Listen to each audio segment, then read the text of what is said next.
Assalamualaikum warahmatullahi wabarakatuh. Alhamdulillah, selalu kita mengucapkan kalimat suci ini dalam keadaan senang dan sedih, dalam keadaan lagi lapang dan lagi sempit, dalam keadaan sehat ataupun sakit. Karena orang beriman akan selalu bergantung pada Tuhannya, dan dia selalu menjadikan kalimat mulia ini sebagai kalimat yang membasahi bibirnya, sehingga selalu ada saja jalan keluar dan fasilitas yang sempurna dari Sang Pencipta Allah. Juga kita panjatkan salam hormat kita, salawat dan taslim yang telah diperintahkan oleh Sang Pencipta Allah agar diucapkan selalu setiap saat untuk manusia yang telah disempurnakan jalur nasabnya, fisiknya dan ilmunya, dan dinobatkan menjadi penutup para nabi dan rasul. Serta Sang Pencipta Allah menjanjikan bagi siapapun yang membacakan salam hormat kepada manusia terbaik ini akan dibalas langsung oleh Sang Pencipta 10 kali salam, yang berarti akan diberikan rahmat dan karunia dari Sang Pencipta. Maka sangat wajar kalau kita selalu mengucapkan salawat dan taslim kepada Nabi besar Muhammad sallallahu alaihi wasallam.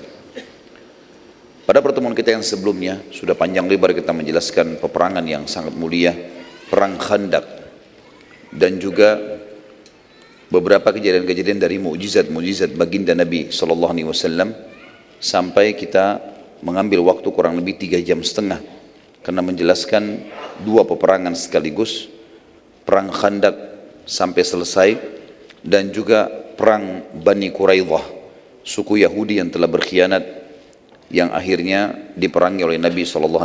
Dan kita sudah tahu bagaimana Sa'ad ibn Mu'ad radhiyallahu anhu menghakimi atau menghukum laki-laki mereka dan juga perempuan dan anak-anak mereka. Tentu teman-teman sekalian, setelah selesai perang Khandaq ini, ada banyak sekali suku-suku Arab tadinya yang ikut partisipasi. Induknya adalah Quraisy, Sulaim dan Ghatafan. Juga dua suku Yahudi, Kainuqa dan Nadhir. Tetapi ada suku-suku lain juga, suku-suku kecil dari bangsa Arab ini yang ikut. Dan kita lihat setelah bubarnya perang Ahzab, selesainya pasukan Ahzab terbubarkan dengan hikmah Allah, dengan angin topan yang Allah kirim dengan musim dingin, dan juga masuk Islamnya Naim bin Mas'ud radhiyallahu anhu yang akhirnya memecah belahkan pasukan Ahzab sehingga mereka terkalahkan. Maka Nabi SAW bersabda dengan kalimat mulia, mulai hari ini Quraisy tidak akan pernah memerangi kita lagi, tapi kita yang akan memeranginya. Nabi SAW mengajarkan kepada kita sebuah hukum syariat yang penting sekali, yaitu menghukum orang-orang yang pernah menyerang muslimin.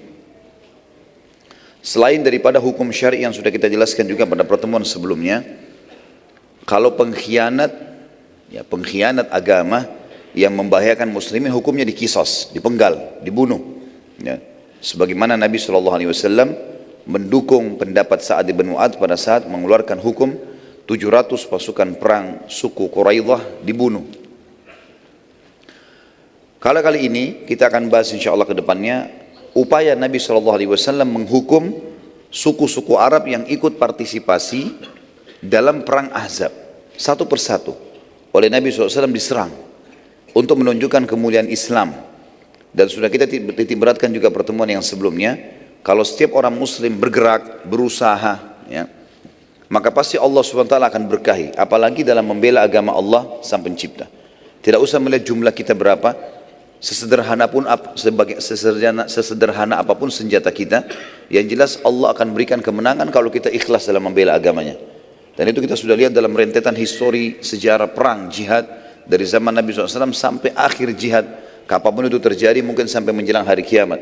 Jumlah muslimin umumnya selalu lebih sedikit, senjata lebih sederhana, tapi Allah berikan kemenangan mereka justru karena keimanan mereka. Yang paling pertama, setelah kejadian perang Ahzab yang terjadi pada bulan Syawal, dan itu selesai di akhir bulan Zulhijjah, di akhir bulan Zulqa'dah, karena kan orang Quraisy mengepung Madinah itu 41 atau 43 hari, sekitar 1,5 bulan. Jadi mereka masuk di bulan Syawal, awal Syawal, mereka pergi meninggalkan tempat itu kurang lebih di pertengahan Zulqa'dah. Di awal Zulhijjah tahun 5 Hijriah, Nabi SAW mulai membentuk ekspedisi-ekspedisi yang akan menyerang orang-orang yang telah mengganggu muslimin dan masuk dalam kelompok Ahzab. Yang pertama adalah Nabi SAW menyuruh kaum muslimin untuk membunuh seorang pimpinan Yahudi dari suku Nadir selain Huyai bin Akhtab. Huyai bin Akhtab sempat terbunuh. Kita sudah bahas pada pertemuan sebelumnya. Tapi ada satu lagi namanya Salam bin Abi Huqaiq atau julukannya Abu Rafi'. Orang ini termasuk otak bersama dengan sahabatnya Huyai bin Akhtab untuk membentuk pasukan Ahzab sehingga diseranglah Madinah pada saat itu. Maka Huyai bin Akhtab sudah mati, temannya dia. Tinggal dia ini yang harus dibunuh karena dia menjadi otaknya. Dan Abu Rafi' ini punya banyak keburukan. Sebelum terjadi perang Ahzab pun, setiap kali dia mendapatkan ada suku Arab yang siap dibayar, yang penting kacauin Madinah, ganggu muslimin, penyair-penyair yang bisa merusak nama Nabi SAW, melantunkan syair yang menghina Islam, atau ada penari-penari perempuan yang bisa menari lalu menghina dengan tariannya, dengan lagunya, dengan lantunan lagunya muslimin, maka dibiayai oleh orang ini.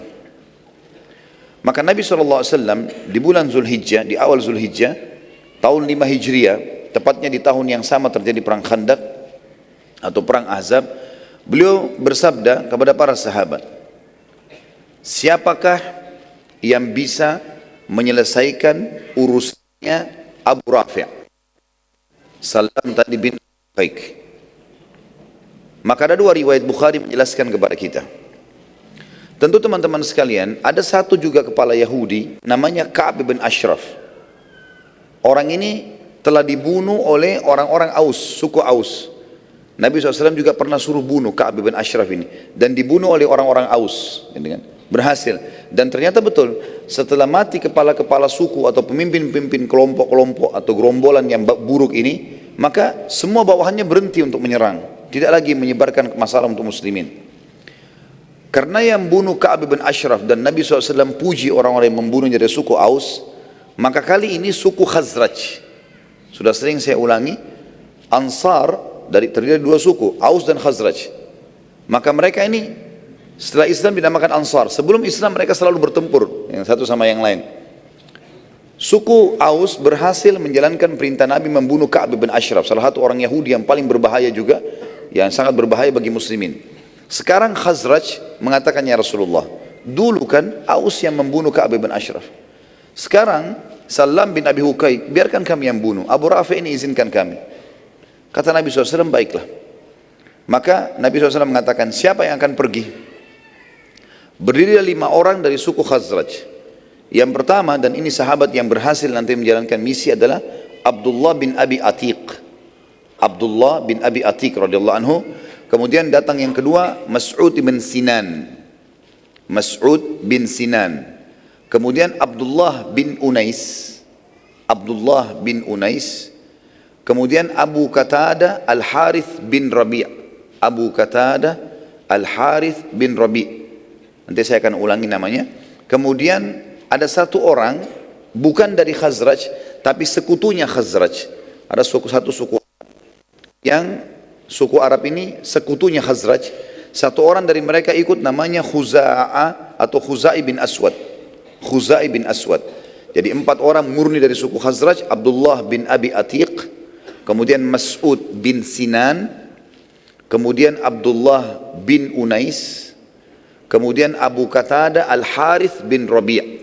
Jadi 4 orang ini dari suku Khazraj. Abdullah bin Abi Atiq, Mas'ud bin Sinan, Abdullah bin Unais, dan Abu Qatadah Al-Harith bin Rabi'. Lalu didukung dengan satu orang sekutunya Khazraj bernama Khuza'ah atau Khuzai bin Aswad. Abdullah bin Abi Atiq ditunjuk oleh Nabi SAW untuk menjadi pimpinan ekspedisi ini. Jalankan. Rasulullah SAW menitip pesan kepada mereka. Ingat, tugas kalian membunuh Salam bin Abi Huqaiq saja. Tidak boleh bunuh perempuan, tidak boleh bunuh orang lain, tidak boleh rusak fasilitas umum, apa saja. Jangan buat kerusakan. Targetnya satu orang itu. Terbunuh, sudah selesai tugas kalian. Pada saat itu kebetulan Salam bin Abi Huqaiq, karena dia dari suku Nadir, dan mereka sudah dikeluarkan oleh Nabi SAW dari Madinah, mereka bertempat di Khaybar. Khaybar sebuah kota yang besar, bahkan Khaybar pada saat itu lebih besar dari kota Madinah.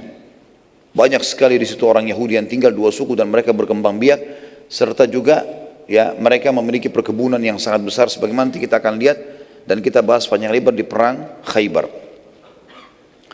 Masuklah pada saat itu kelima orang sahabat ini, dan mereka memantau pada saat sudah masuk ke dalam benteng, mereka memantau rumah-rumah penduduk, menunggu sampai rumah penduduk semuanya sudah tertutup di malam hari, sudah dipadamkan lampu-lampu mereka. Kalau zaman sekarang, zaman dulu dipadamkan api-api mereka, sumbu-sumbu api mereka. Kemudian pergilah kelima orang sahabat ini mengetuk rumahnya Abu Rafi'. Setelah mengetuk, istrinya membuka. Lalu istrinya bertanya, karena ini Abu Rafi' kepala suku. Biasanya kepala suku atau raja itu, Salam bin Abi Hukak ini, dia sering membantu orang, royal, dermawan lah, gitu ya, supaya namanya harum di tengah-tengah masyarakat. Maka istrinya mengatakan untuk buka pintu, siapa kalian ini? Kepada 5 orang sahabat ini. Mereka bilang, kami adalah orang-orang kafilah Arab yang sedang membutuhkan bantuan bekal makanan. Maka berkatalah istrinya Salam, masuklah, temui suami saya. Maksudnya disuruh masuk ke ruang tamu gitu. Maka pada saat mereka masuk ke ruang tamu, sempat salah seorang sahabat bertanya, rumah ini seperti apa? Ditanya kepada istrinya, si Salam, oh ini kamar saya, ini gini. Dia polos menyampaikan begitu saja. Maka para sahabat tahu di mana kamar tidurnya Salam. Tiba-tiba tanpa pakai menunggu, ada satu orang sahabat menunggu di pintu utama rumah untuk menjaga istrinya Salam supaya tidak keluar, melaporkan kepada orang Yahudi. Kemudian yang 4 masuk ke dalam kamar tidurnya. Dan mereka mengatakan di dalam hadis Bukhari, kami demi Allah menemukan kamar Salam sangat gelap dan kami tidak bisa melihatnya kecuali karena memang kulitnya sangat putih. Jadi orangnya sangat putih dan gagah sekali.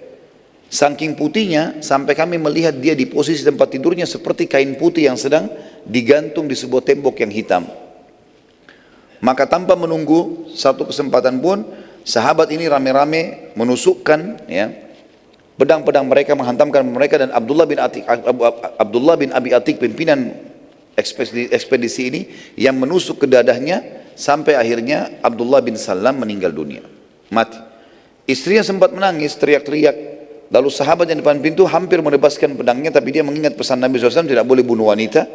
Maka kelimanya pun akhirnya keluar dari rumah Salam, kemudian melarikan diri pulang ke Madinah dan berhasil melakukan ekspedisi ini. Dalam riwayat Bukhari yang lain diceritakan, Nabi SAW selesai sholat 5 waktu di masjid. Tidak disebutkan tentu sholatnya sholat apa di sini. Yang jelas dari salah satu dari 5 waktu sholat wajib. Nabi SAW berkata, siapa yang akan menyelesaikan urusannya Abu Rafi' untukku? Abu Rafi' untukku. Abdullah bin Abi Atik mengatakan, ini tentu versi yang berbeda, tapi sama, kasusnya adalah membunuh Salam bin Abi Hukai. Kata Abdullah bin Abi Atik, saya Rasulullah, saya akan membunuhnya. Kata Nabi SAW, pergilah dan bawalah beberapa teman-temanmu. Maka pergilah mereka dan berlima tadi orang ini, pergi. Mereka pergi sampai mereka mendekati benteng Khaybar dan tahu ini adalah bentengnya Salam atau Abu Rafi'. Mereka pun menunggu di luar dan mereka menunggu, mendengar, mencari informasi, mendengar di sekitar benteng. Ada suara yang menyebutkan Abu Rafi' sampai mereka mengetahui ini adalah rumahnya Abu Rafi'. Dan dalam riwayat ini dijelaskan agak berbeda. Rumah Abu Rafi' 2 lantai dan Abu Rafi' ada di atas, serta di sebelah kamar dia ada beberapa kamar pengawalnya. Mereka pun mendengarkan suara Abu Rafi'. Maka mereka tahu ini adalah kamarnya. Kata 4 orang sahabatnya Abdullah bin Abi Atik tadi, radhiyallahu anhu ajma'in, bagaimana? Kami mau istirahat dulu, sudah malam. Mungkin besok kita pikirkan bagaimana cara menyerang. Kata Abdullah radhiyallahu anhu, silakan, kalian istirahat saja. Kalau saya mau cari celah. Mungkin ada celah yang bisa kita masuk malam ini dan kita membunuhnya, selesai misi kita. Maka keempat orang istirahat. Ada hutan, semacam pebohonan, kebun-kebun kurma di luar benteng Khaybar. Mereka istirahat di situ. Abdullah bin Abi Atik tunggu depan gerbang sambil memikirkan bagaimana caranya bisa masuk ke tempatnya Abu Rafi' ini. Dengan hikmah Allah, pada saat itu tiba-tiba terdengar gemuruh dalam benteng dan suara, karena mereka menggunakan bahasa Arab orang-orang Yahudi ini, karena mereka berbau dengan orang Arab sebagaimana saya jelaskan pertemuan yang lalu. Maka mereka mengatakan, untahnya raja kita Abu Rafi' sedang hilang, untahnya Abu Rafi' sedang hilang. Maka berbondong-bondong masyarakat dalam benteng itu keluar, jumlahnya banyak, anak kecil, perempuan, laki-laki, orang tua, masih orang muda, semuanya pada keluar, pegang obor. Tujuannya untuk mencari ya, untanya Abu Rafi'. Kata Abdullah bin Abi Atiq, saya temukan di pintu gerbang ada 2 atau 4 orang penjaga sangat jeli. Dia menghafal wajahnya orang-orang yang tinggal dalam benteng. Dia menghafal wajahnya orang-orang yang dalam benteng. Maka dia tahu kalau ini pendatang. Kata Abdullah, saya tidak temukan kesempatan untuk masuk ke dalam benteng lebih tepat daripada sekarang, karena lagi ramai. Dia bilang, saya tutup wajah saya. Kemudian saya menyelip bersama orang-orang yang pada saat mereka sudah temukan unta Abu Rafi', mereka masuk. Lalu saya dengarkan di telinga saya di kiri kanan pintu gerbang ini, penjaga mengatakan, cepatlah, cepatlah, jangan ada penyelip yang masuk. Kata Abdullah, saya pun masuk. Begitu orang-orang pada masuk, saya temukan ada di dekat pintu gerbang kandang keledai. Dan hewan keledai ini, semoga Allah muliakan kita tentunya. Kandang keledai ini, teman-teman sekalian, dan saya bahasakan ini, semoga Allah muliakan. Kita kalau menyebutkan nama hewan, ya, tempat kotoran, kita lebih baik mengatakan semoga Allah memuliakan kita. Doa agar Allah SWT memuliakan, tidak menjadi seperti tempat-tempat. Dan kita tahu keledai ini adalah hewan yang disebutkan dalam Al-Quran, suaranya sangat mungkar, ya. Dan haram dimakan kalau keledai yang hidup bersama manusia, walaupun dia tidak bertaring. Maka yang terjadi teman-teman sekalian, kata Abdullah bin Abi Atiq, saya masuk ke kandang keledai, dan keledai ini hewan yang sangat diam. Bahkan Allah SWT sebutkan juga dalam salah satu ayat yang lain, diberikan ibarat keledai itu, ya, kalau ada orang-orang yang pintar, orang yang belajar agama, tapi dia tidak mengamalkan ilmunya, seperti keledai yang memikul buku, maka tidak ada manfaatnya sama sekali. Yang jelas keledai ini sifatnya salah satunya adalah dia tidak bergerak, dia tidak pusing. Ada siapa di sebelahnya, ada bahaya atau enggak, seperti itulah. Abdullah bin Abi Atiq mengatakan, tepat saya berada di sebelah keledai tersebut sampai seluruh penduduk benteng sudah masuk. Saya lihat sudah aman, sunyi, penjaga pun gerbang sudah mencantolkan ya penutupnya. Mereka pun pergi istirahat, karena setiap hari selalu mereka merasa aman. Tidak sangka kalau malam itu akan ada masalah. Kata Abdullah, setelah aman, tenang semuanya, saya biarkan beberapa saat, lalu saya naik tangga. Kemudian saya masuk menuju ke arah yang tadi dianggap rumahnya Salam bin Abi Hukaik atau Abu Rafi' ini. Dia bilang, saya pun menutup pintu-pintu rumah-rumah yang di kamar-kamar di sekitarnya, pintu-pintu pengawal. Jadi pintunya mereka kalau mau pergi jauh biasanya ditaruh ada cantolan, digembokin gitu yang ditutup. Kayak zaman sekarang, zaman sekarang sudah ada juga kunci ya. Zaman dulu juga begitu, mereka pasang besi, mereka cantol dan mereka gembokin. Yang jelas Abdullah mengatakan, saya menutup semua ruangan-ruangan di sebelah ruangan Abu Rafi', lalu saya masuk. Saya temukan sangat gelap. Dan Ibnu Hajar rahimahullah dalam Fathul Bari Sahih, syarahnya Sahih Bukhari, mengatakan bahwasanya Abdullah bin Abi Atiq ini dalam terjemahan pribadinya memiliki mata yang rabun, tapi orangnya sangat pemberani, gitu kan. Di malam hari dia tidak bisa lihat, apalagi orang yang normal saja tidak bisa lihat, apalagi orang yang rabun. Kayak sekarang mungkin orang yang berkacamata, cuma zaman dulu kan tidak ada kacamata. Yang jelas Abdullah mengatakan, saya masuk, saya buka pintunya, gelap sekali. Saya nggak tahu di mana arahnya Salamin atau Abu Rafi'. Lalu saya menggunakan suara saya sambil mengatakan, Abu Rafi', di mana kamu? Abu Rafi' tahu suara-suara pengawalnya. Ini suara asing. Lalu dia mengatakan, siapa kamu? Tiba-tiba kata Abdullah, begitu saya dengar suaranya dari arah tertentu, saya ke sana, lalu saya tebaskan pedang saya. Lalu kemudian saya kembali ke pintu, karena gelap sekali. Di pintu minimal masih ada cahaya di langit. Ternyata Abu Rafi' belum mati. Masih keluar suaranya, kesakitan. Kata Abdullah, saya menggunakan kesempatan lagi, saya mengatakan, ada apa wahai Abu Rafi', dengan bahasa yang berbeda, dengan suara yang berbeda. Dia bilang. Maka Abu Rafi' mengatakan, ada orang yang berusaha bunuh saya. Kata Abdullah, begitu saya dengar suara di arah tertentu, saya kejar lagi, saya tebas lagi dengan pedang. Lalu saya ke pintu lagi. Ternyata Abu Rafi' belum mati. Dalam riwayat begitu. Lalu dia bilang, saya ubah lagi suara saya. Kenapa Abu Rafi'? Kenapa? Ada orang yang mau bunuh saya gitu. Tolonglah segera. Kata Abdullah, begitu saya tahu arah suara, saya ke sana, lalu saya tancapkan pedang di dadanya sampai saya dengar tulang belakangnya bunyi. Setelah itu dia bilang, saya pun memastikan kalau dia mati. Lalu saya keluar, karena sudah tidak ada suara. Dia bilang saya turun dari tangga. Waktu saya turun dari tangga, saking buru-burunya dan anak tangga turun itu kecil, saya sempat terjatuh dan tulang kering saya, tulang kering di depan betis itu patah dia bilang. Maka saya pun mengikatnya dengan imamah saya, lalu saya berjalan dengan satu kaki. Tadi sebelum dia naik tangga, pintu gerbang sempat dibuka sama dia dan dicantolin sedikit batu. Maka dia mudah sekarang buka lalu dia pergi. Begitu dia masuk ke tengah hutan, di tempat perkebunan, di perkebunan kurma, teman-temannya dibangunin sama dia, lalu bangun. Dia mengatakan, ada apa wahai Abdullah? Abdullah bin Abi Atik mengatakan, radhiyallahu anhu majma'in, Allah sudah membunuh musuhnya. Kata mereka, bagaimana ceritanya? Dia bilang, tadi ceritanya saya begini, saya masuk, saya seterusnya, terus ditindakan dari awal sampai akhir. Lalu kata mereka, kalau begitu kita pulang ke Madinah malam ini, sampaikan kepada Nabi SAW. Kata Abdullah, dan ini sifat orang mukmin, dia ditugaskan, dia selesaikan. Kata dia, kalian baliklah kalau kalian mau balik, tapi saya tidak akan balik sampai demi Allah saya pastikan musuh Allah ini mati.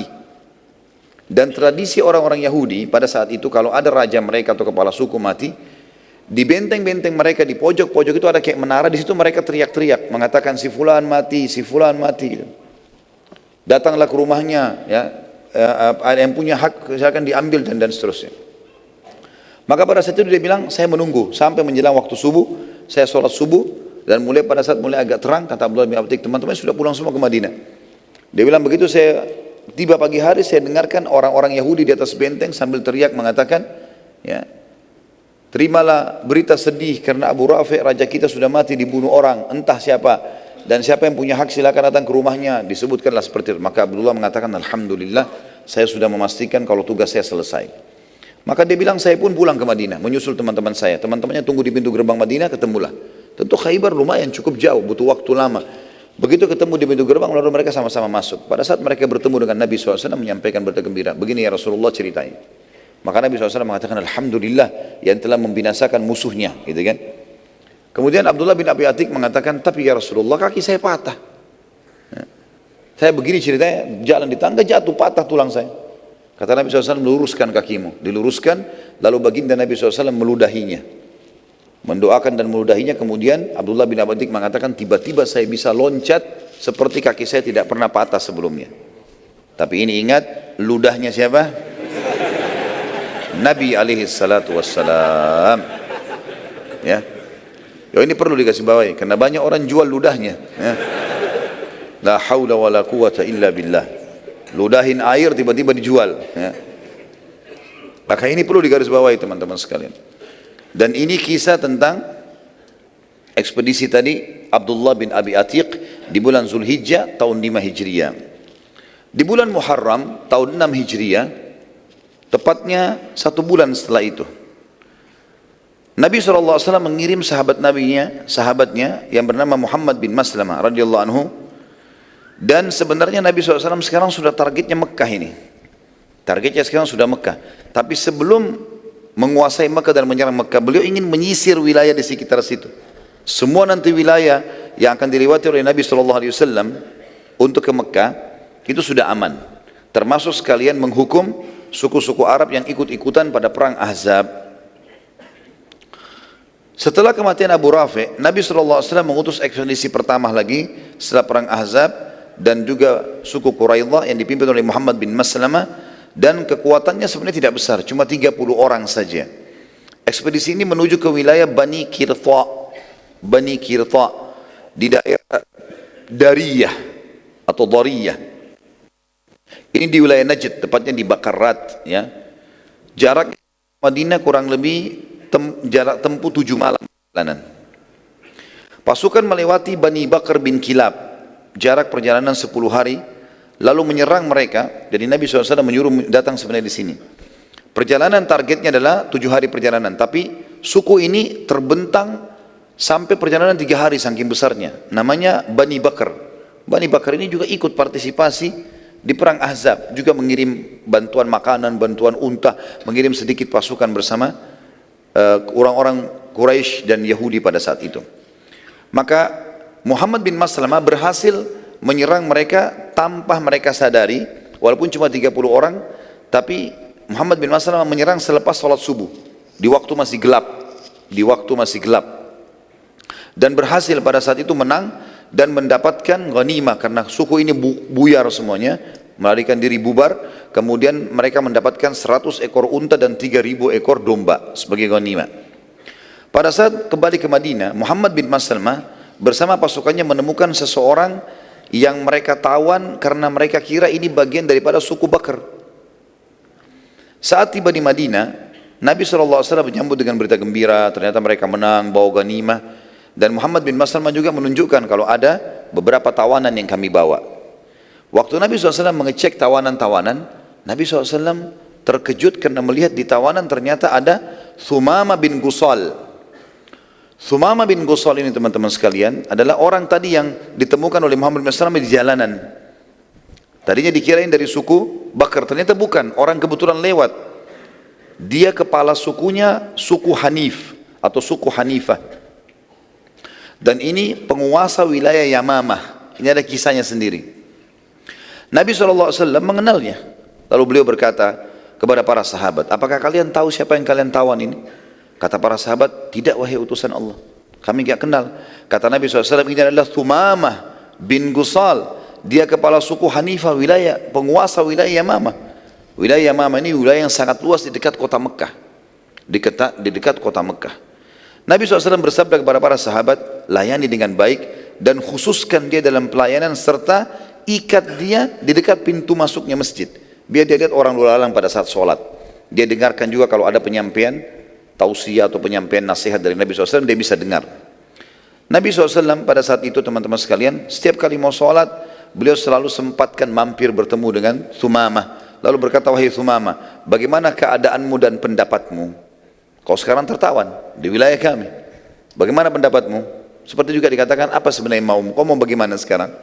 Kata Thumamah, wahai Muhammad, bila engkau membunuh, maksudnya kau bunuh aku gara-gara tawanan ini, maka engkau membunuh seseorang yang memiliki banyak darah yang siap terkorban untuknya. Maksudnya sukuku besar, wilayah Mama kamu tahu, pasti mereka akan menyerang Madinah. Bila engkau memaafkan, maka engkau memaafkan seseorang yang sangat tahu bagaimana berterima kasih. Apa yang kau minta saya akan kasih. Bila engkau menginginkan harta, sebutkan saja semaumu, maka engkau akan mendapatkannya. Nabi SAW meninggalkan, tidak ngomong apa-apa, mimpin sholat. Dari pagi sampai malam, besok lagi, hari keduanya. Jadi subuh, maghrib, isya jadi targetnya Nabi SAW. Didengarkan ayat-ayat Al-Quran, karena dia orang Arab, mengerti. Di hari kedua Nabi SAW lewat lagi. Pada saat mau sholat subuh, mampir lagi. Lalu bertanya, bagaimana keadaanmu hai Thumamah? Bagaimana pendapatmu? Dia ulangi kalimat yang sama. Wahai Muhammad, bila engkau membunuh, engkau telah membunuh orang yang banyak darah siap terkorbankan untuknya. Bila kau memaafkan, engkau telah memaafkan seseorang yang sangat tahu bagaimana berterima kasih. Bila engkau menginginkan harta, sebutkan saja, maka engkau akan mendapatkannya. Nabi SAW tinggalkan di hari kedua.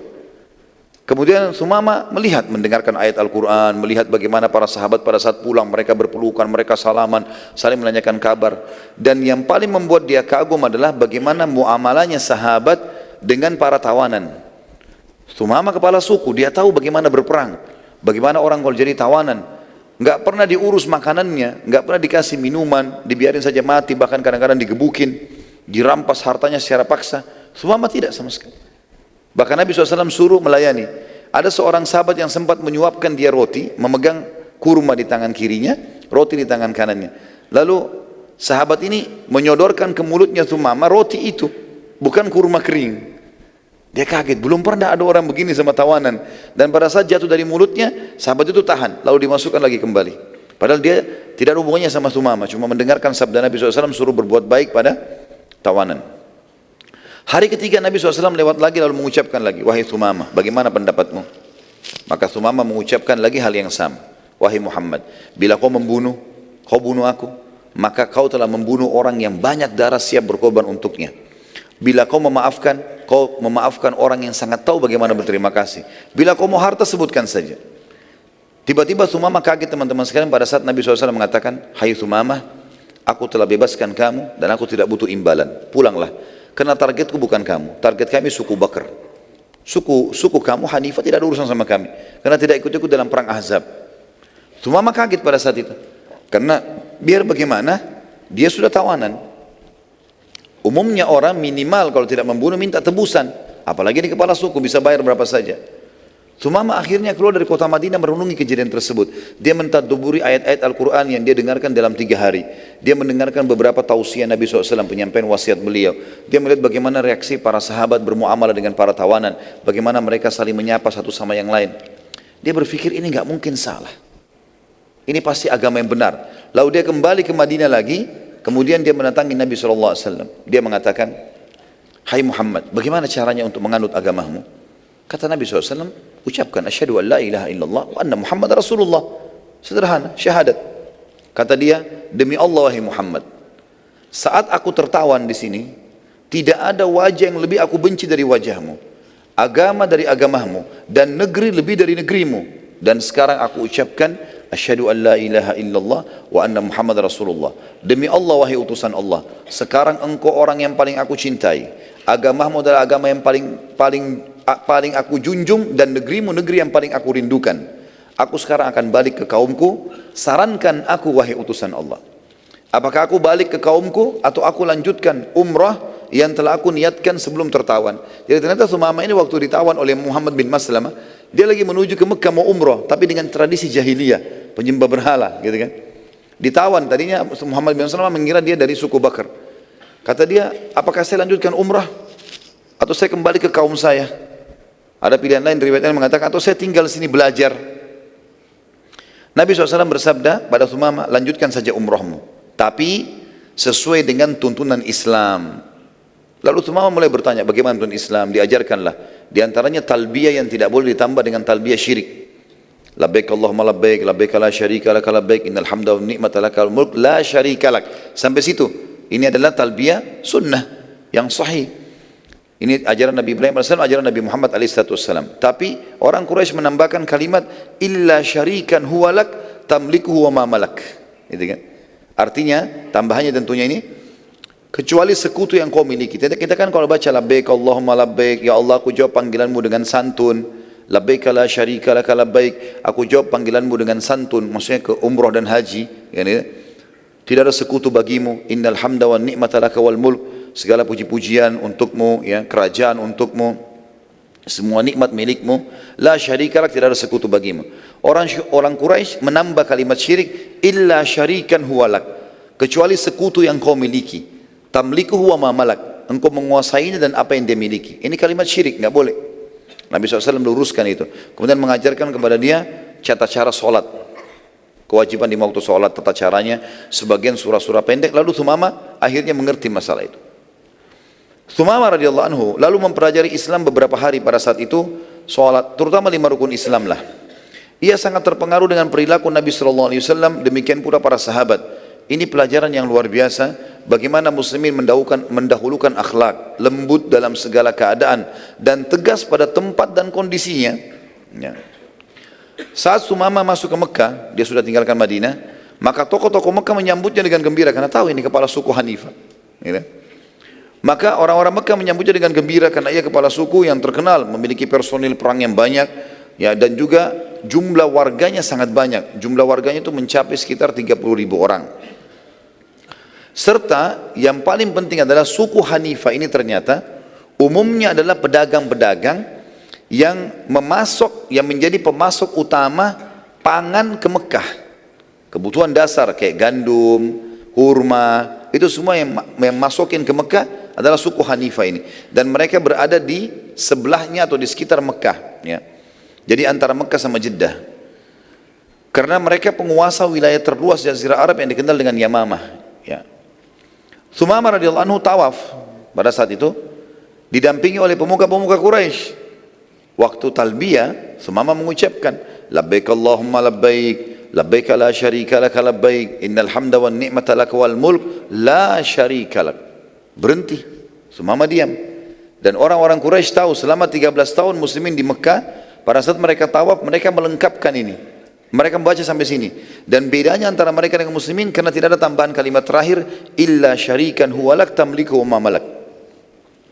Maka orang-orang Quraisy, tokoh-tokoh Quraisy bertanya, "Hai Sumama, kenapa kau enggak lanjutkan talbiyahmu?" Maka Sumama, ya, pada saat itu menjawab, "Memang apa tambahannya?" Kata mereka, "Kan kau sudah tahu. Kenapa harus bertanya? Apa kau sudah menganut agamanya Muhammad dan meninggalkan nenek moyangmu juga? Maka kata Sumamah, ya, saya sudah masuk Islam. Asyhadu an la ilaha illallah wa anna Muhammad Rasulullah. Tiba-tiba pemuka Quraisy marah. Ditawan Sumamah ini. Ditawan, diikat, tawan. Suku Hanifah mengetahui berita kalau kepala sukunya ditahan nih. Maka mereka pun datang mengunjungi Sumamah di Mekah. Lalu Sumamah memerintahkan mereka untuk memboikot asupan pangan semuanya ke Mekah. Maka sukunya pun mengikutinya. Walaupun sebenarnya sukunya dalam keadaan kafir sama dengan Quraisy. Belum masuk Islam, mereka belum tahu itu. Beberapa hari saja semua asupan gandum, kurma, segala macam nggak ada yang bisa masuk ke Mekah. Karena ditahan. Dan pasukan Bani Hanifah menahan juga suku-suku Arab lain untuk masuk ke Mekah. Dalam hitungan 4-5 hari saja sudah kehabisan pangan mereka. Kehidupan mereka makan roti, tepung, gandum. Ini nggak bisa sama sekali. Maka akhirnya mereka pun datang kepada Sumamah dan meminta maaf dan janji akan melepaskan Sumamah. Tapi perhatikan teman-teman sekalian, orang subhanallah yang masuk Islam ikhlas karena Allah. Apa yang dilakukan Sumamah radhiyallahu anhu dengan keimanannya waktu itu, walaupun baru masuk Islam beberapa hari, dia bilang, saya akan memaafkan kalian, tapi dengan syarat, kalian harus minta izin kepada Nabi SAW. Hubungi Madinah dulu. Kalau Muhammad, Nabi SAW izinkan saya melepaskan pangan lagi masuk, saya akan lepaskan. Kalau enggak bakalan. Orang-orang Quraisy jadi kaget ini. Gimana sekarang? Terhina sekali. Mereka harus hubungi Madinah untuk supaya ini masuk lagi asupan. Dan luar biasa bagaimana Allah menolong agamanya hanya dengan satu orang ini. Gitu kan. Maka akhirnya terpaksa orang-orang Quraisy mengirim seseorang di sana datang kemudian menyampaikan tentang kejadian Sumamah bin Gusal. Lalu Nabi SAW tersenyum sambil mengatakan, baiklah, kalau begitu saya lepaskan. Gitu kan. Sebelumnya tentu ada Abu Sufyan yang datang. Jadi orang Quraisy utus Abu Sufyan langsung, kepala suku mereka, datang ke Madinah. Abu Sufyan datang. Yang tadinya ini pemimpin perang Ahzab nih. Ya.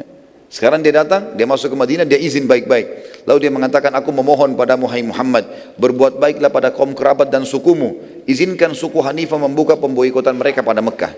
Akhirnya Nabi SAW mengizinkan, dan pada saat itu tersebarlah berita satu jazirah Arab kalau Quraisy ternyata memohon dari Nabi SAW dan muslimin juga kota Madinah agar mendapatkan makanan mereka, dan ekonomi mereka sekarang berada di tangan kaum muslimin, berada di tangan kaum muslimin. Insya Allah sebentar kita lanjutkan lagi dengan lanjutannya, ada perang suku As'ad. Allahu a'lam. Subhanakallahumma bihamdika asyhadu an la ilaha illa anta astaghfiruka wa atubu ilaik. Wassalamualaikum warahmatullahi wabarakatuh.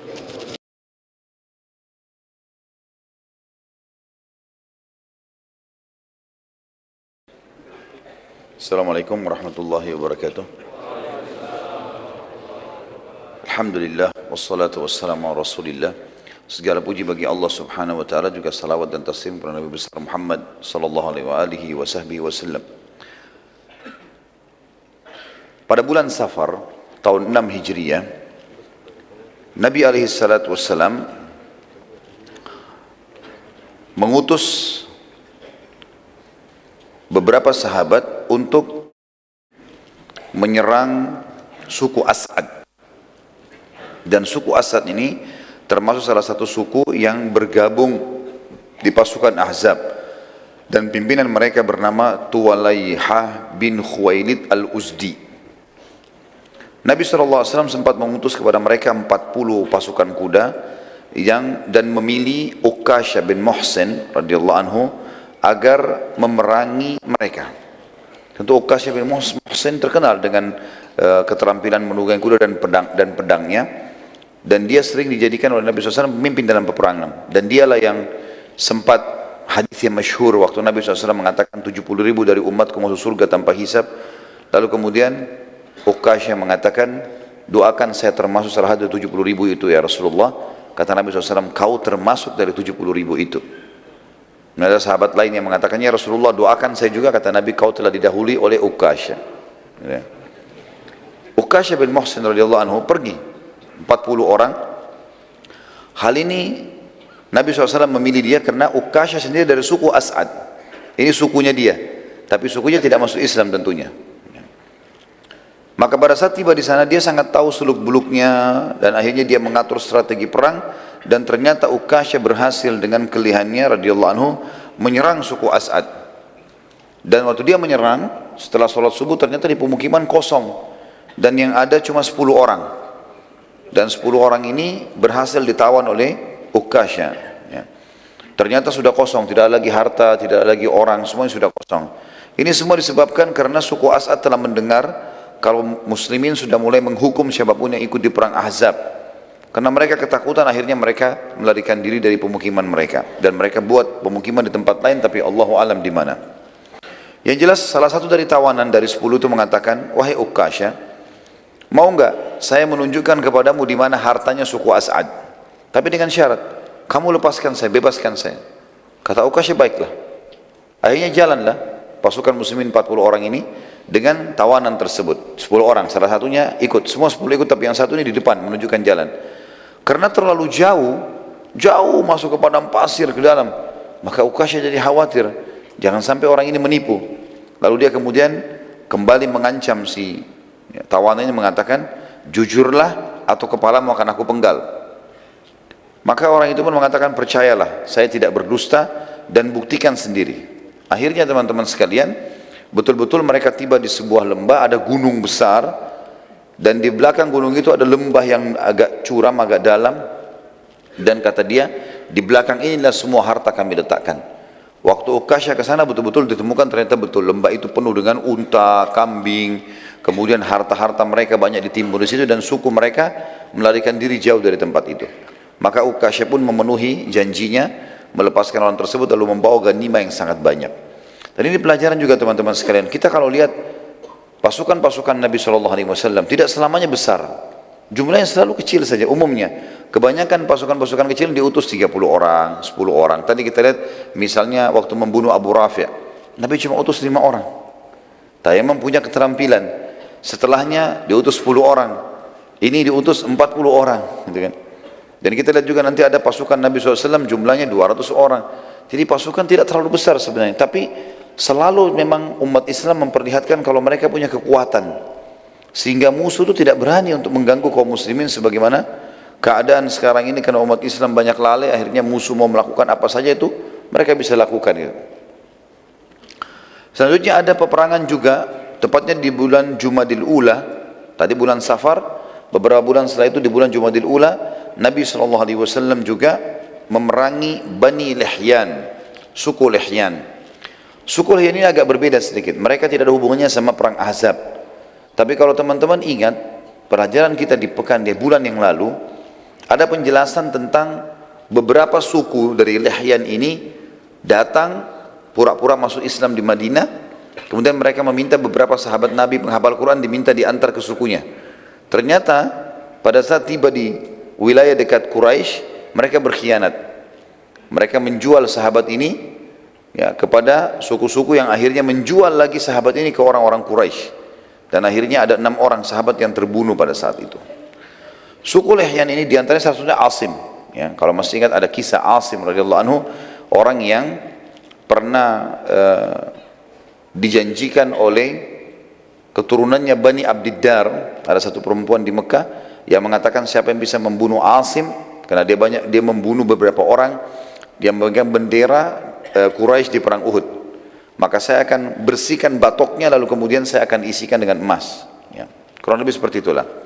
Yang jelas suku Bani Lihyan ini yang menjadi pengkhianat tadi. Nabi SAW pada saat itu membawa 200 pasukan personil pada saat itu, dan ini dikatakan gazwah. Kalau tadi sebelumnya sariyah. Kalau masih ingat istilah-istilah ini tentu teman-teman sekalian, sariyah adalah pasukan 3 orang sampai kurang lebih 100 atau 200 orang diistilahkan dengan sariyah. Dan ini umumnya Nabi SAW tidak ikut. Tapi kalau Nabi SAW ikut, walaupun jumlahnya sedikit, dinamakan gazwah. Kalau pasukan besar, Nabi tidak ikut, lebih dari 1000 orang, 500 orang, namanya ma'rakah.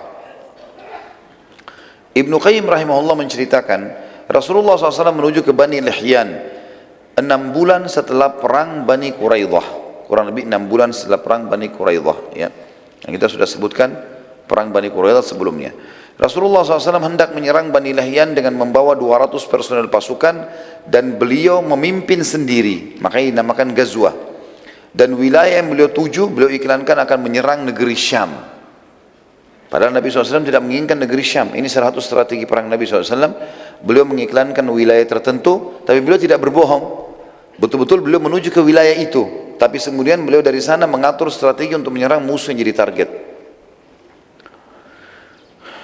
Pada saat itu Nabi SAW mengamanahkan kota Madinah agar menjadi pemimpin pengganti beliau Abdullah bin Ummi Maktum radhiyallahu anhu. Tepatnya tiba di sebuah lembah namanya Guran, dan sekarang ini di pemerintahan Saudi namanya wilayah Khulais. Kurang lebih jaraknya 87 km dari kota Madinah. Salah satu lembah yang terdekat dengan wilayah Lihyan. Lembah tersebut terletak antara Amaj dan Usfan, tempat beberapa sahabat yang sempat gugur karena pengkhianatan.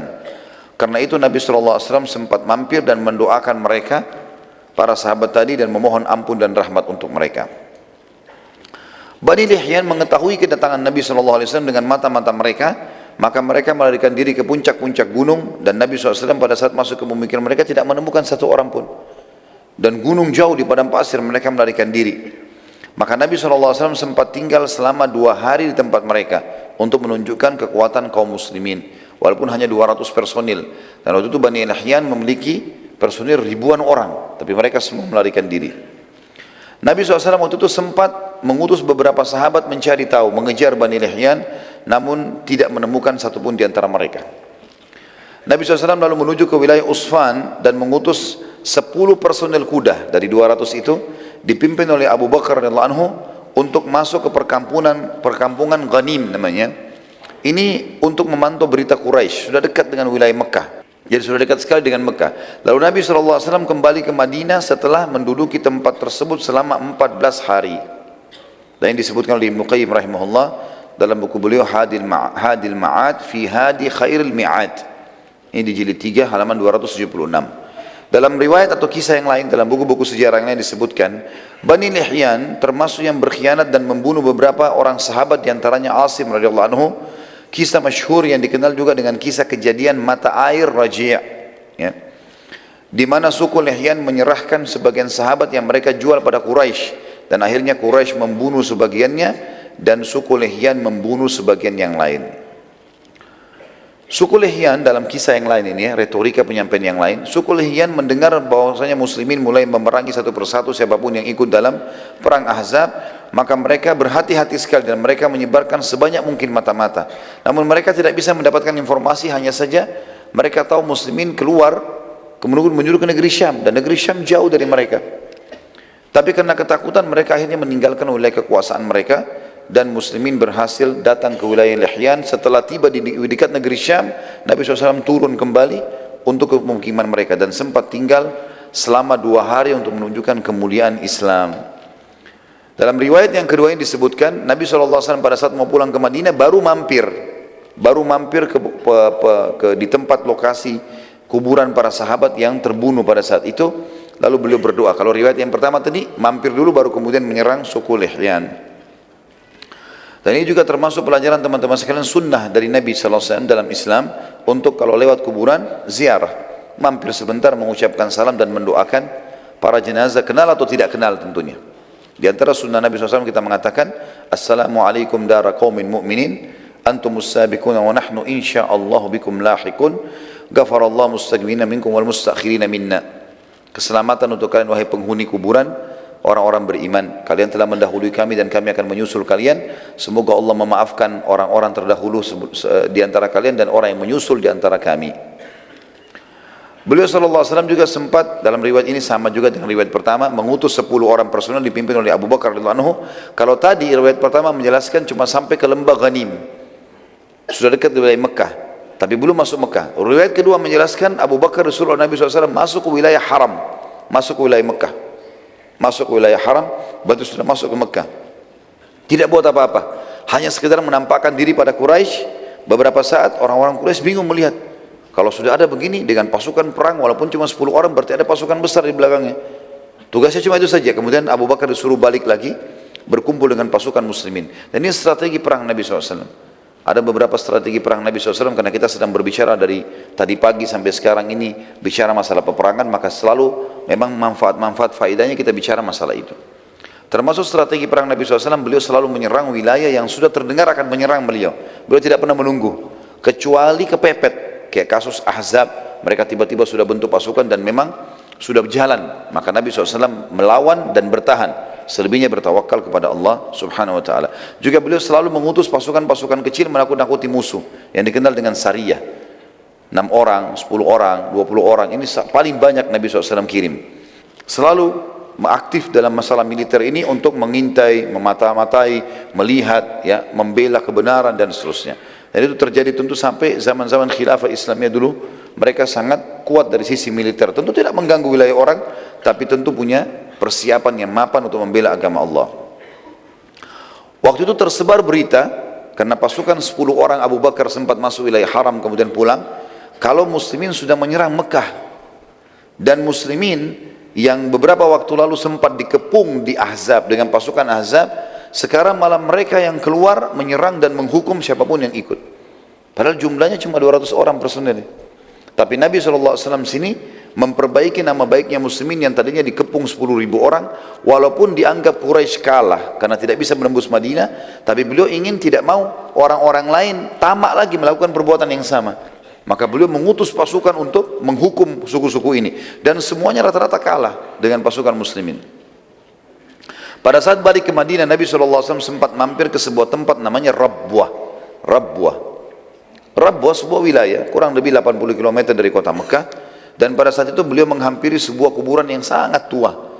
Dan kata Abu Bakar dan Umar radhiyallahu anhuma, kami melihat Nabi SAW menangis terisak-isak, yang belum pernah kami lihat beliau menangis seperti itu kecuali pada saat melihat jenazahnya pamannya Hamzah di Uhud. Maka kami pun bertanya, ya Rasulullah, kuburan siapa ini? Lalu Nabi SAW menjawab mengatakan, ini kuburan ibuku. Sesungguhnya aku telah meminta kepada Allah agar menziarahi kuburan ibuku dan aku diizinkan, dan aku memohon ampun untuk ibuku dan Allah tidak mengizinkannya. Selanjutnya ada juga gazwa yang lain, adalah gazwa Dzikird. Perang ini teman-teman sekalian tertuju untuk menyerang suku Ghatafan. Ghatafan kalau masih ingat, kalau teman-teman yang ikut tadi bahasan kita di pagi, perang Khandak atau perang Ahzab, ada beberapa induk-induk suku yang memang paling besar personilnya.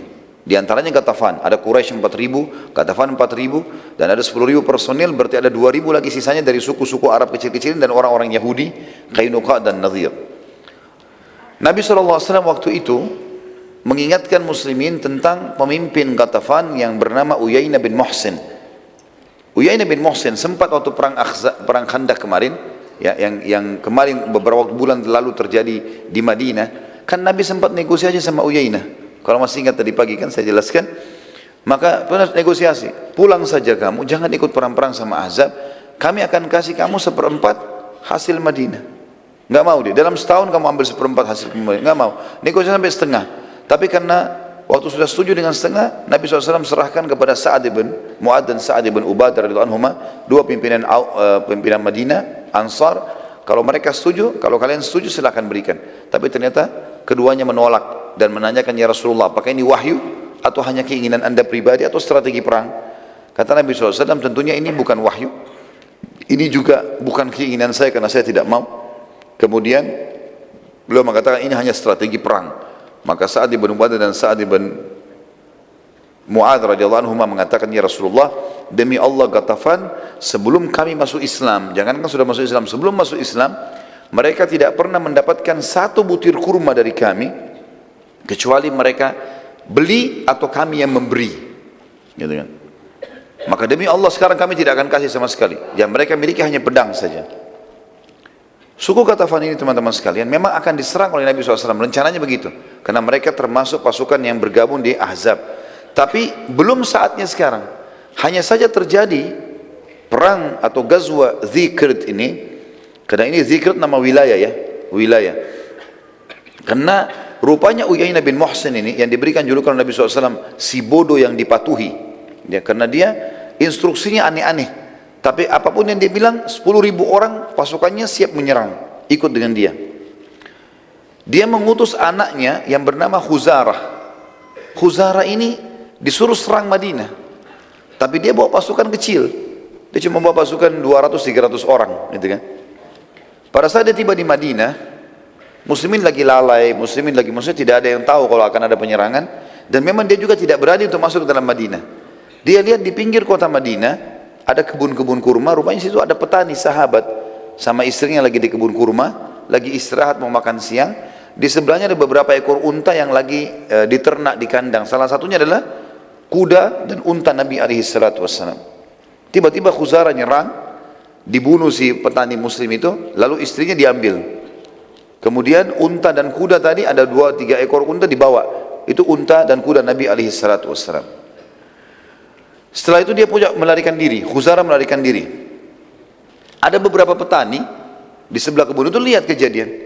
Khuzarah sudah melarikan diri, tidak berani menyerang Madinah walaupun dia punya ratusan pasukan. Lalu kemudian mereka mengatakan, wahai muslimin, terjadi penyerangan, muslimin jadi penyerangan. Mereka berusaha lari masuk ke dalam gerbang Madinah untuk menyampaikan kepada baginda Nabi SAW. Di tengah jalan mereka ketemu dengan seorang sahabat yang mulia namanya Salamah bin Aqwa.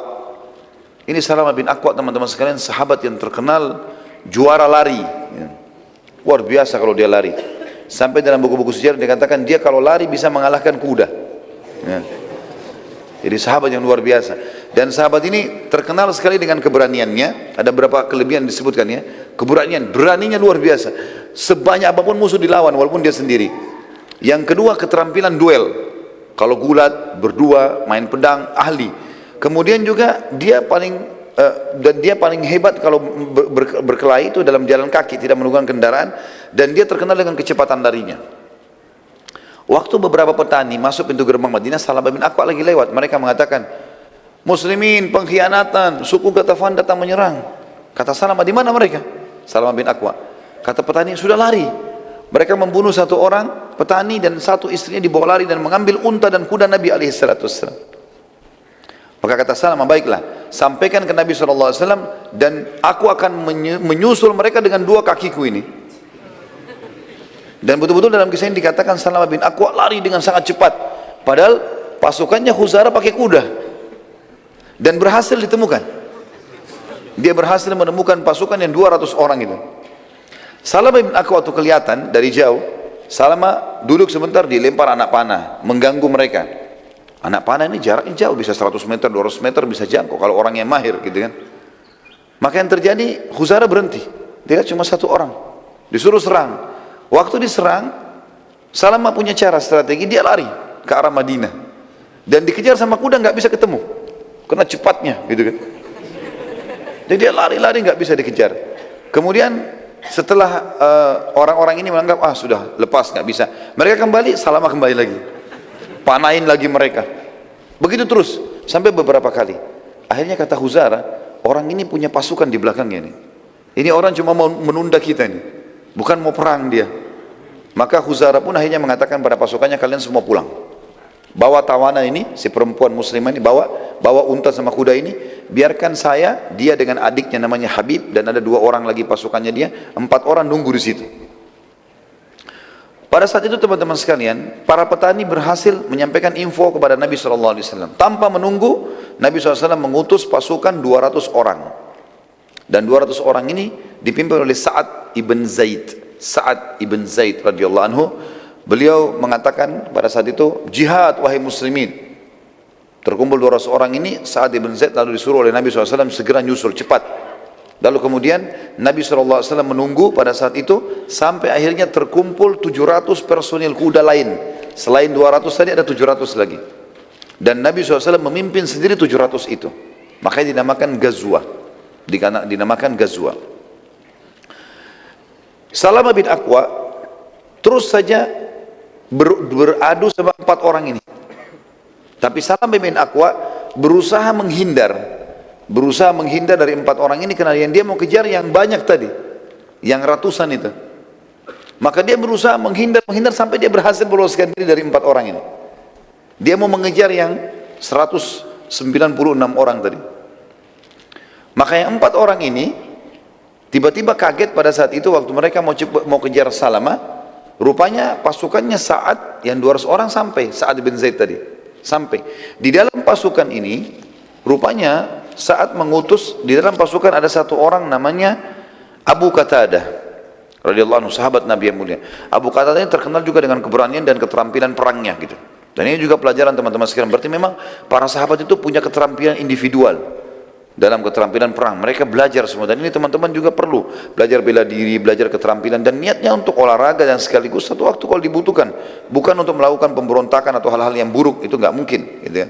Umat Islam tidak mengenal itu. Tapi dia tidak boleh juga lalai, nggak boleh dia tidak punya sama sekali kemahiran.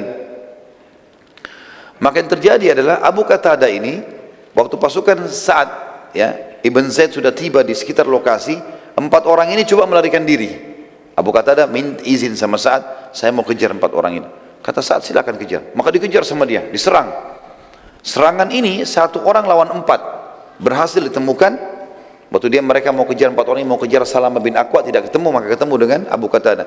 Terbunuhlah Habib, ya, anaknya Uyainah bin Muhsin. Ada 2 anaknya, Khuzarah dengan Habib. Habib terbunuh. Khuzarah dan 2 orang temannya berhasil lari pulang, lari ke pemukiman mereka.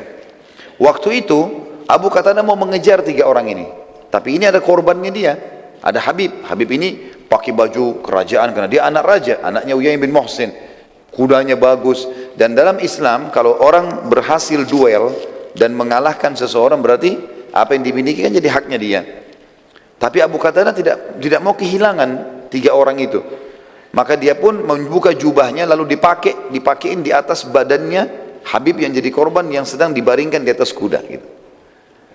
Waktu itu Abu Qatadah coba mengejar. Ternyata pasukan Sa'ad tiba. Pasukan Sa'ad tiba, bersamaan juga nggak lama kemudian datang pasukan Nabi SAW. Terkumpullah 900 pasukan muslimin. Orang-orang muslim melihat pada saat itu dari jauh, melihat, oh ini bajunya Abu Qatadah, berarti Abu Qatadah mati. Kata Nabi SAW, bukan, ini bukan Abu Qatadah, tapi ini adalah Habib, sebagaimana wahyu sampaikan, korbannya Abu Qatadah, dan ini adalah milik dia. Dia sengaja meletakkan jubahnya supaya diketahui kalau ini adalah korban dia. Maka akhirnya Nabi SAW pun ya menyatakan pada satu pasukan untuk kembali, karena masih dekat dengan Madinah. Sempat Salamah bin Aqwa kembali, ya, Abu Qatadah juga kembali, ketemu dengan Nabi SAW, lalu Salamah mengatakan, ya Rasulullah, kirimkan bersamaku 100 orang saja, aku pilih, aku akan kejar mereka ya Rasulullah. Kata Nabi SAW, tidak bisa hai Salamah, sungguh mereka telah tiba di tempat mereka sebelum kau mendapatkannya. Jadi ada wahyu menyampaikan tidak bisa. Dan ini juga kejelian Nabi SAW, karena beliau tahu di suku Ghatafan sangat jauh dari Madinah dan mereka punya 10.000 personil, nggak mungkin dikalahkan dengan 100 orang. Maka beliau sekarang mengajak para sahabat untuk kembali ke Madinah, ngatur strategi perang yang lain, karena Ghatafan belum jadi target sekarang, belum jadi target. Penutupan dalam perang atau Ghazwa Zikrt ini, ada seorang sahabiat tadi, masih ingat istrinya petani yang diambil jadi tawanan, tibalah di suku Ghatafan. Sahabat ini punya cerita sendiri. Dia bilang waktu tiba di situ malam hari, suku Ghatafan semuanya pada istirahat. Saya melihat unta Nabi SAW. Ada unta Nabi di situ. Maka saya pun naik di atas unta Nabi. Lalu saya berdoa kepada Allah, ya Allah, aku tidak tahu jalan menuju ke Madinah, dan aku sedang ditawan oleh musuh-musuhmu. Maka tuntunlah unta ini agar sampai ke Madinah. Kata wanita ini, saya pun naik di atasnya tanpa melihat jalan ke depan. Malam hari, jalan sendiri. Tiba-tiba saja di pagi hari, waktu terang matahari sudah sampai di pintu gerbang Madinah. Gitu. Dengan kuasa Allah, Allah selamatkan dia. Maka setelah sampai ke Madinah, dia mengatakan, bila Allah, waktu sebelum sampai di Madinah lagi perjalanan, dia mengatakan, bila Allah menyelamatkanku, maka aku akan menyembelih unta ini untuk Allah. Sampai di Madinah, perempuan ini sampai langsung memuji Nabi SAW dan menyampaikan, ya Rasulullah, begini kejadiannya. Dan Alhamdulillah Allah selamatkan saya. Tapi saya punya nazar ya Rasulullah. Saya mau, kalau saya selamat, saya mau sembelih unta ini. Kata Nabi SAW, sungguh buruk balasanmu untuk unta ini. Dengan izin Allah dia telah menyelamatkanmu, lalu engkau menyembelihnya.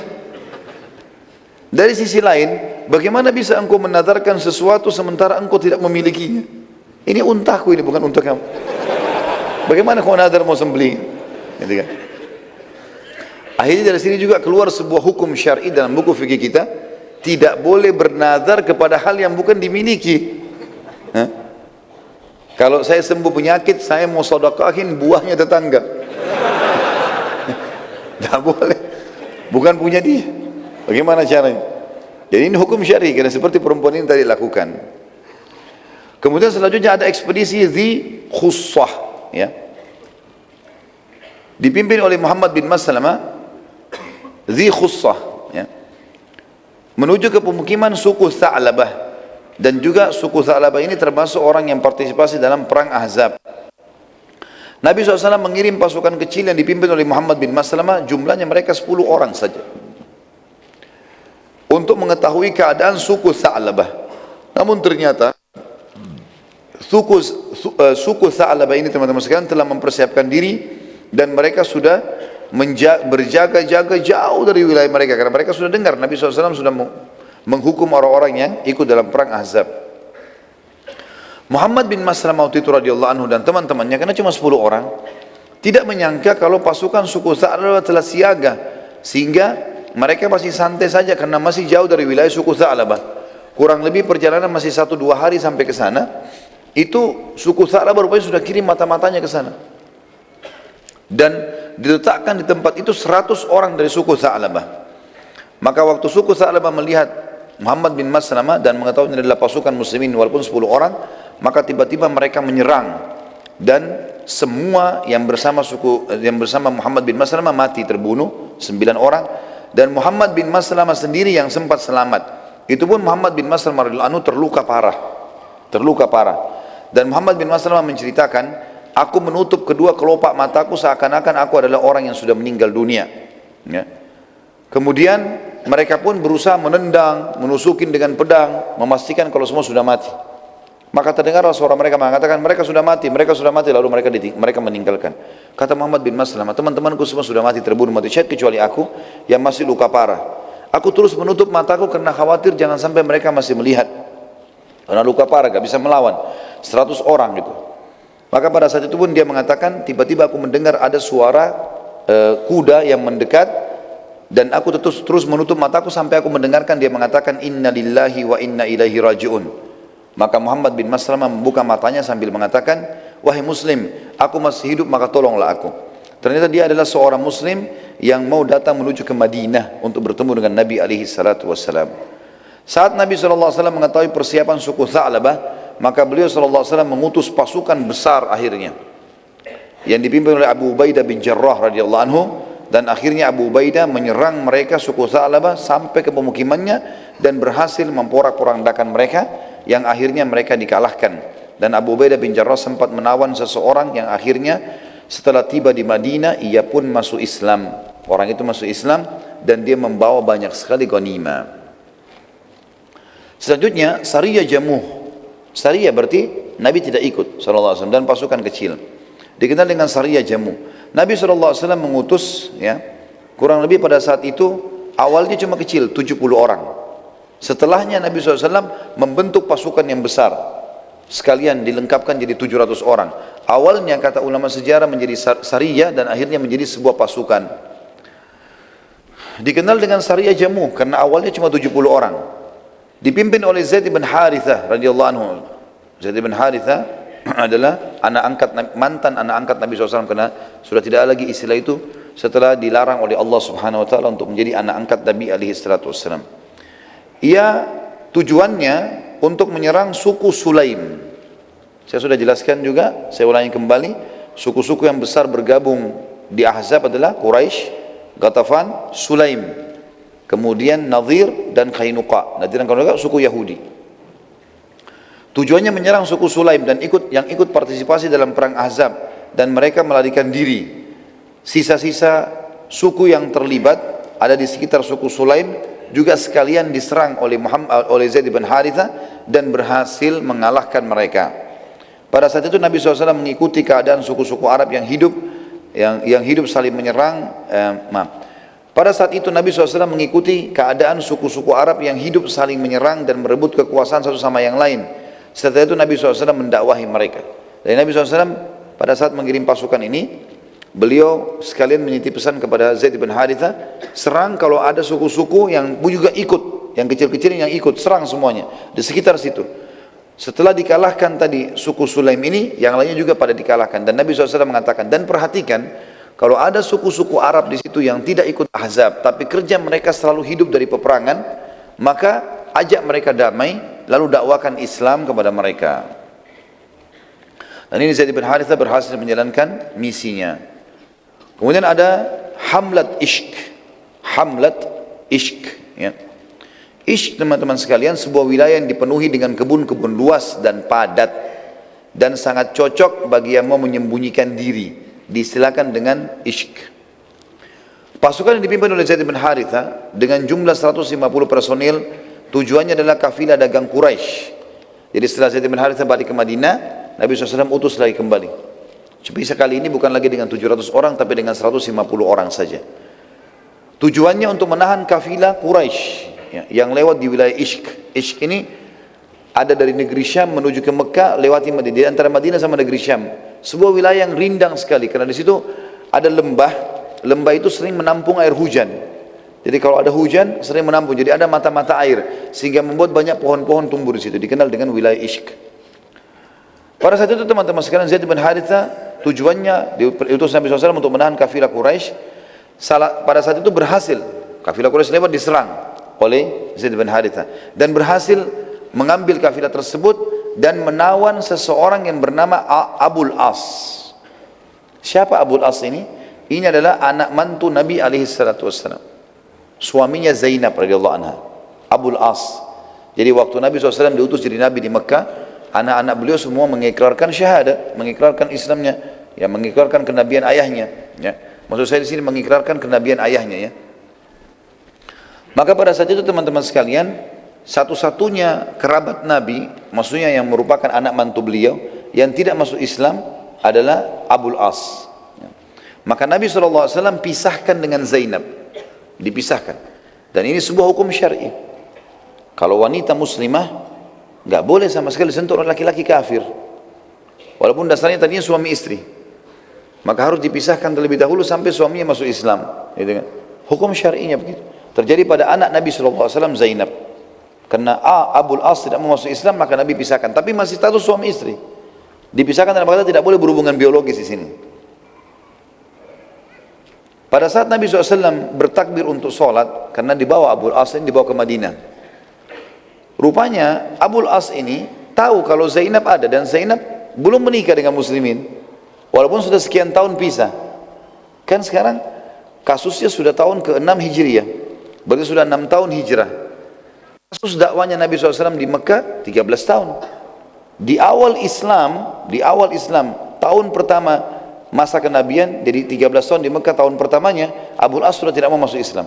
Berarti Abul As sudah pisah sama Zainab lama sekali nih.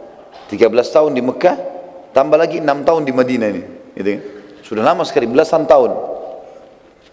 Abul As tahu informasi kalau Zainab belum menikah, maka dia pun mengirim informasi, minta tolong kepada muslim yang sedang menawannya, menjaganya, sampaikan kepada Zainab salam saya, dan tolong ya tebus saya, minta supaya Zainab tebus. Dalam sebuah riwayat Bukhari dijelaskan Nabi SAW pada saat ya, sholat subuh, dan seluruh sahabat ikut sholat bertakbir, tiba-tiba saja saya selesai sholat, ada suara dari saf perempuan, suaranya Zainab. Zainab mengatakan, sungguh aku telah melindungi Abul As, sungguh aku telah melindungi Abul As. Selesai salam, Nabi SAW tanya para sahabat, apakah kalian dengar apa yang tadi saya dengarkan? Kata mereka, iya ya Rasulullah. Kata Nabi SAW, demi Allah aku benar-benar tidak tahu menahu masalah tersebut. Saya tidak tahu ini kalau dalam pasukan tadi dalam tawanan itu ada Abul As. Saya juga tidak tahu kalau anak saya Zainab mau minta melindungi mantan suaminya ini, gitu kan. Maka perkara ini aku serahkan pada kalian, terserah. Muslimin ambil keputusan. Serentak seluruh sahabat berkata, sebagai penghormatan pada anda wahai utusan Allah, kami menghormati Zainab, dan karena itu kami bebaskan Abul As. Para sahabat pun akhirnya membebaskan Abul As, dan serentak para sahabat juga sepakat membebaskan semua tawanan sebagai penghormatan pada kedudukan Abul As yang masih statusnya anak mantu Nabi cuma dalam keadaan kafir. Saat Abul As melihat kemuliaan akhlak para sahabat, bukan cuma dia yang dibebasin, tawanan bisa dibunuh setiap saat. Bukan cuma dia, tapi teman-temannya semua dibebaskan karena justru memuliakan dia. Maka ia pun pamit pulang ke Mekah kepada Nabi SAW. Tentu dia belum kembali sama Zainab ini, dalam keadaan kafir. Kemudian dia kembali ke Mekah, lalu dia kembalikan semua amanah yang dititipkan sama dia. Jadi rupanya setelah Nabi SAW tinggalkan Mekah, Yang dipercaya oleh penduduk Mekah adalah Abul As, anak mantu Nabi SAW ini. Berikanlah amanah-amanah, karena dulu Nabi SAW tempat penitipan harta-hartanya orang-orang Mekah.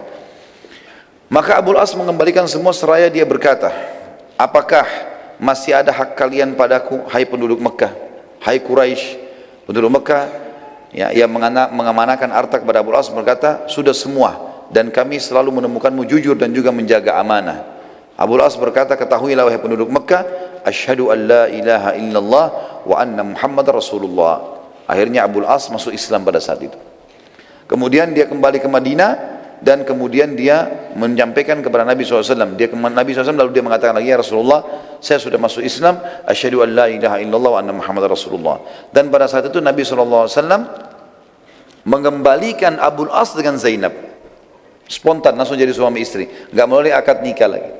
Dan ini juga keluar sebuah hukum syar'i, sebuah hukum syar'i di mana memang, ya, kalau orang dalam kondisi seperti ini suaminya kafir, maka mereka dipisahkan secara biologis. Tapi kalau suami sudah masuk Islam, maka disatukan lagi walaupun sudah berlalu beberapa tahun. Tentu secara hukum syar'i, si muslimah ini kalau seandainya terpisahkan oleh suaminya, ya, dan dia mau menikah dengan laki-laki muslim, ada syarat, ada hukum syar'inya juga. Terjadi beberapa sahabiat-sahabiat Nabi dari Mekah yang hijrah ke Madinah, suaminya mereka dalam kondisi kafir. Karena yang hijrah dari Mekah kan ada yang laki-lakinya muslim, istrinya tetap kafir, seperti Abdurrahman bin Auf radhiyallahu anhu. Istrinya nggak mau masuk Islam, dia ke Madinah lalu dia menikah sama wanita Ansar. Ada juga penduduk Mekah aslinya, penduduk Mekah asli perempuan masuk Islam, suaminya nggak mau, lalu mereka hijrah ke Madinah. Allah Subhanahu wa taala melarang mengembalikan mereka ke suami-suami mereka. Setelah mereka suaminya seperti menyampaikan isu yang tidak benar, mengatakan Muhammad telah merebut istri-istri kami. Tapi firman Allah turun melarang, tidak boleh mukminah dikembalikan kepada laki-laki musyrik, haram buat mereka itu, nggak boleh sama sekali. Maka ada beberapa sahabat yang sempat mau menikahi perempuan-perempuan dari Mekah ini. Keluarlah syariat pada saat itu, Nabi SAW mengatakan, kalau kau mau nikahi, maka kembalikanlah mahar suaminya itu. Dari dulu suaminya kasih apa? Misalnya kasih, kalau Indonesia misalnya uang 10 juta, maka bayar 10 juta itu, kembalikan kepada suami yang kafir, barulah terhitung cerai, boleh dinikahi. Boleh dinikahi. Ini bagian daripada hukum syariat Allahu alam yang kita sebutkan. Baik, sampai sini bahasan kita insyaallah, dan kita akan lanjutkan nanti pertemuan akan datang dengan izin Allah. Ghazwat Bani Mustaliq. Ghazwat Bani Mustaliq akan kita bahas dengan izin Allah pada pertemuan kita yang akan datang. Tentu juga itu pertemuan sebelum menjelang Ramadan nanti. Baik, kita berdoa kepada Allah SWT, semoga majlis kita diberkahi olehnya dan dijadikan sebagai tambahan amal kita pada hari kiamat. Semoga seluruh amal yang pernah kita kerjakan dan akan kita kerjakan sampai menjelang ajal datang nanti semua diterima dengan kemahamurahannya, dan semoga semua dosa yang pernah kita kerjakan sekecil sampai sebesar apapun diganti dengan kemahamurahannya menjadi pahala. Semoga orang yang sakit disembuhkan penyakitnya, yang terlilit utang dilunasi utangnya, yang belum menikah dimudahkan menikah dengan wanita yang salihah dan laki-laki yang saleh bagi perempuannya, dan semoga yang belum memberikan keturunan diberikan keturunan yang baik, yang saleh, dan semoga saja yang sudah punya keturunan dijadikan anak-anak yang baik dan berbakti. Dan kita berdoa agar Indonesia menjadi negara yang aman, makmur, damai, seluruh umat Islam berada di bawah naungan ukhuwah Islamiyah, dan angkat perselisihan di antara mereka, dan semoga saja seluruh Indonesia diberikan juga pemimpin muslim yang kembali kepada Al-Quran dan Sunnah, dan semoga Indonesia menjadi contoh bagi negara lain. Tidak pernah lupa kita doakan saudara kita di Palestina, di Syria, di Yaman, di Irak, di Myanmar, di Ahsa, dimanapun mereka berada sedang tertindas. Semoga Allah ikhlaskan niat mereka, terima para syuhada mereka, mulakan Islam di tangan mereka dan tangan kita semua, dan semoga Allah partisipasikan kita bersama mereka di pahala, baik dengan doa, dengan harta, juga dengan jiwa kita. Dan semoga Allah dengan kemahamurahnya menyatukan kita semua di surga firdausnya tanpa hisab. Subhanallah, satu kita di majlis ilmu yang mulia ini. Kalau benar dari Allah, kalau salah dari saya mohon dimaafkan. Subhanakallahumma bihamdika, asyhadu an la ilaha illa anta, astaghfiruka wa atubu ilaik. Wassalamualaikum warahmatullahi wabarakatuh.